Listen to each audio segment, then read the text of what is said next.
In 1853, deep in Tennessee, a young enslaved woman named Louisa decided she would no longer suffer in silence. With needle and thread, she stitched a secret into her master's clothing. A secret meant to kill him. This is her story. The year is 1853.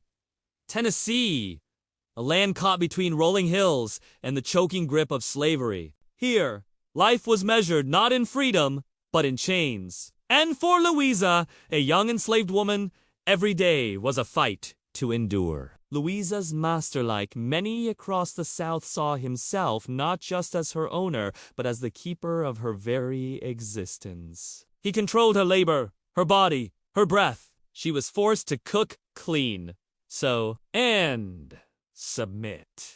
Behind the walls of his house, cruelty was a language she understood all too well. But Louisa was no ordinary victim. While the field swallowed the lives of many, she carried within her a dangerous resolve.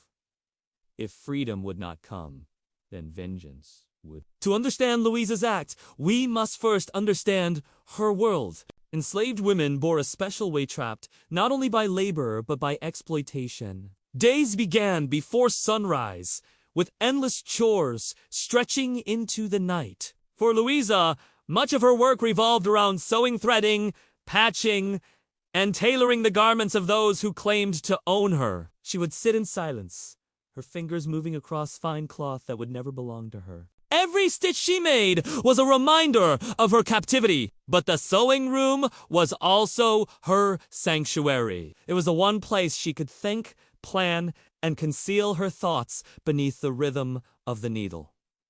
By 1853, Louisa had endured years of abuse. The lash across her back, the sharp words that stripped her dignity, and worse, the looming threat of what he could take whenever he wished. No law protected her.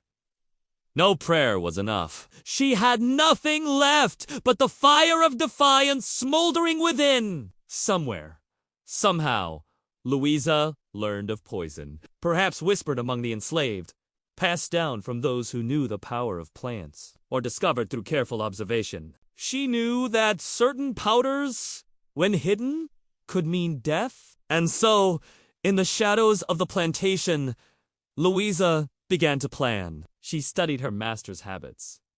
Which coat he favored on cold mornings, which shirt he wore for Sunday visits, how close the fabric brushed against his skin. With needle and thread, she worked her craft. But this time, her stitches carried more than thread. Carefully, secretly, she sewed a deadly powder into the lining of his clothes. Imagine her heartbeat as she worked. Each pass of the needle danger, each fold of cloth risk. If discovered, she would be whipped, tortured, perhaps killed. Yet Louisa did not falter.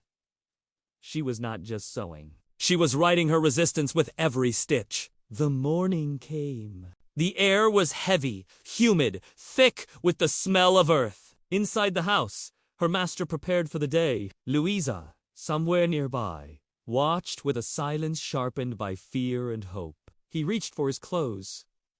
The very clothes Louisa had sewn. He slipped them on, unaware of the danger pressed against his skin. At first, nothing. A normal day. He walked. He ate.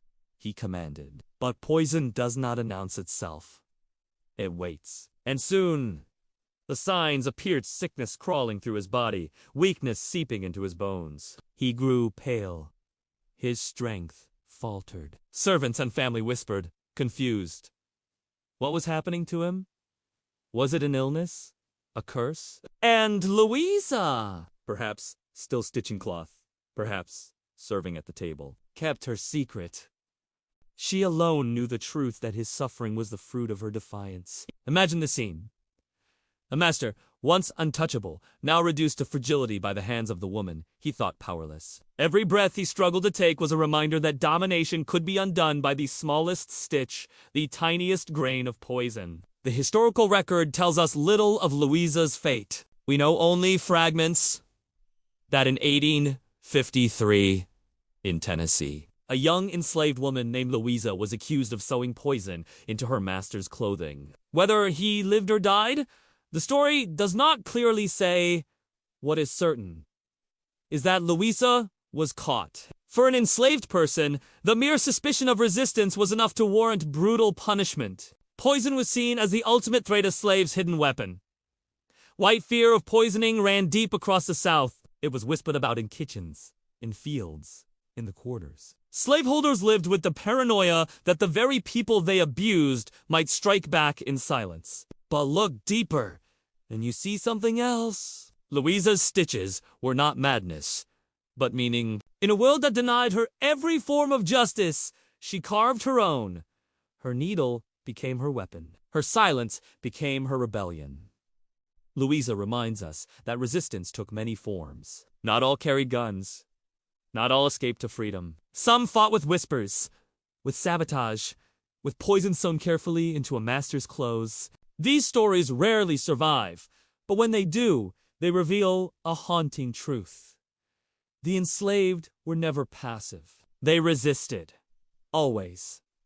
This was the story of Louisa of Tennessee. One woman, one act of defiance, buried in 1853 but still echoing today. Her fate may have been erased from history, but her courage remains. And Louisa was not alone. For every name we know, there are thousands more untold lives lived in shadows, acts of resistance hidden beneath centuries of silence. If you want to hear more stories like Louisa's, stories of resistance and survival from the darkest chapters of history, watch the playlist here, and don't forget to subscribe because these voices deserve to be remembered.